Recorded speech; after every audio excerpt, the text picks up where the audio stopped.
Hello friends, welcome to Online Mathematics Cafe. അപ്പോൾ ഈ വീഡിയോയിൽ നമ്മൾ ഡെസിമൽസിലെ ഒരു PYQ ക്വസ്റ്റ്യൻ ആണ് ഡിസ്കസ് ചെയ്യുന്നത്. അപ്പോൾ ക്വസ്റ്റ്യൻ ഏതാണെന്ന് നോക്കാം. 0.068 into 1.1 into 0.42 whole divided by 0.017 into 8.8 into 0.007. 4 ഓപ്ഷൻസുകൾ ഇവിടെ കൊടുത്തിട്ടുണ്ട്. അപ്പോൾ നമുക്കിത് സിംപ്ലിഫൈ ചെയ്യാം. അപ്പോൾ ഫസ്റ്റ് നമുക്ക് ക്വസ്റ്റ്യൻ എടുത്ത് എഴുതാം. അപ്പോൾ ഇവിടുത്തെ ക്വസ്റ്റ്യൻ ഇതാണ്. ഓക്കെ അല്ലേ?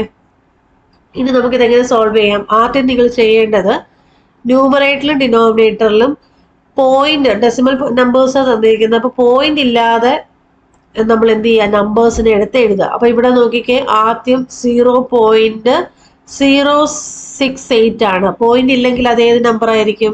68. ഓക്കെ അല്ലേ? ഇൻറ്റു 1.1 പോയിന്റ് ഇല്ലാതെ നിങ്ങൾ റീഡ് ചെയ്താൽ അതെന്താ? 11. അടുത്ത നമ്പർ നോക്കിക്കേ, 0.42 പോയിന്റ് ഇല്ലാന്ന് വിചാരിക്കുക, അതേ നമ്പറാ? 42 അല്ലെ? 0.42 എന്ന് പറഞ്ഞാൽ 42 തന്നെയാണ്. ഡിവൈഡഡ് ബൈ, ഇതേപോലെ താഴത്തതും ചെയ്യാം. ഇവിടെ എന്ത് വരും? 17. അടുത്ത നമ്പർ പോയിന്റ് ഇല്ലെങ്കിൽ അത് 88. അടുത്ത നമ്പർ ഏതാ? 0.007 ആണ്. സീറോസ് അങ്ങ് മാറ്റിക്കളയാം. അപ്പൊ എന്ത് കിട്ടും? 7 അല്ലെ? പോയിന്റ് മാറ്റുമ്പോൾ 7. ഓക്കെ അല്ലേ? ഇതാണ് നമ്മുടെ ഡെസിമൽ നമ്പേഴ്സ് ഒക്കെ തന്നു കഴിഞ്ഞാൽ ആദ്യം ചെയ്യേണ്ടത്.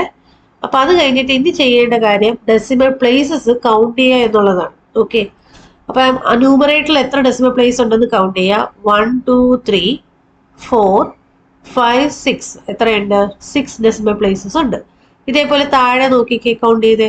1 2 3 4 5 6 7 7 ഉണ്ട്. അപ്പൊ ഡിഫറൻസ് എത്രയാണ്? 1 അല്ലേ? ഒന്നാണ് ഡിഫറൻസ് ആയിട്ട് വരുന്നതെങ്കിൽ 10 വേണം എടുക്കാൻ. 2 ഡിഫറൻസ് ആയിട്ട് വന്നാൽ 100 എടുക്കാം. 3 ഡിഫറൻസ് ആയിട്ട് വന്നാൽ 1000. അങ്ങനെ പോകും കേട്ടോ.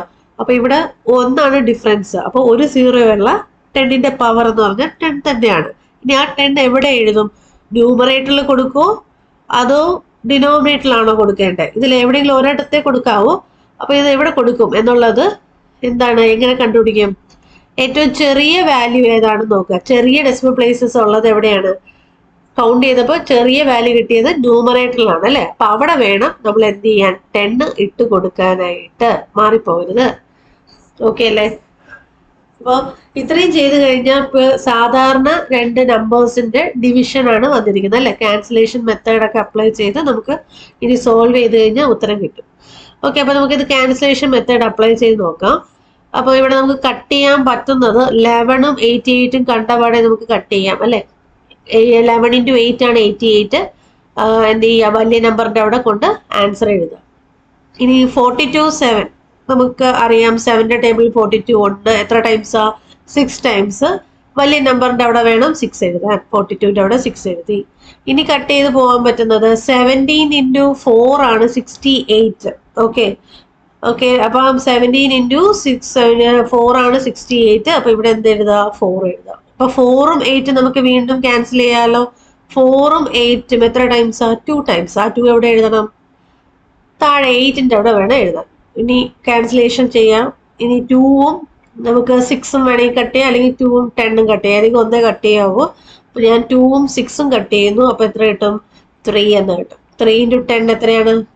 30 അല്ലേ? സോ നമ്മുടെ ഓപ്ഷൻ എ ആണ് ഇവിടെ ഉത്തരവായിട്ട് വരിക. അപ്പൊ നിങ്ങൾക്ക് ഇത് മനസ്സിലായെന്ന് വിചാരിക്കുന്നു. ഇതുപോലത്തെ ടൈപ്പ് ക്വസ്റ്റ്യൻസുകൾ ഈ ഒരു ഐഡിയ വെച്ച് ചെയ്ത് നോക്കുക. നിങ്ങൾക്ക് ചെയ്യാനായിട്ട് സാധിക്കും. ആദ്യം ഡെസിമൽ പോയിന്റ്സ് മാറ്റിയിട്ട് എടുത്തെഴുതുക. അത് കഴിഞ്ഞ് ഡെസിമൽ പ്ലേസസ് കൗണ്ട് ചെയ്യുക. എന്നിട്ട് ക്യാൻസലേഷൻ മെത്തേഡ്. ഇത്രയും കാര്യങ്ങളാണ് ഇതിൽ അറിഞ്ഞിരിക്കേണ്ടത്. അപ്പോൾ നിങ്ങൾക്ക് ഇഷ്ടപ്പെട്ടാൽ ലൈക്ക് ചെയ്യുക, നിങ്ങളുടെ ഫ്രണ്ട്സിനൊക്കെ ഷെയർ ചെയ്ത് കൊടുക്കുക. നമ്മുടെ ചാനൽ സബ്സ്ക്രൈബ് ചെയ്യാം. നിങ്ങളുടെ അഭിപ്രായങ്ങൾ കമൻറ്റ് ബോക്സിൽ ഇടണേ. Okay, thank U.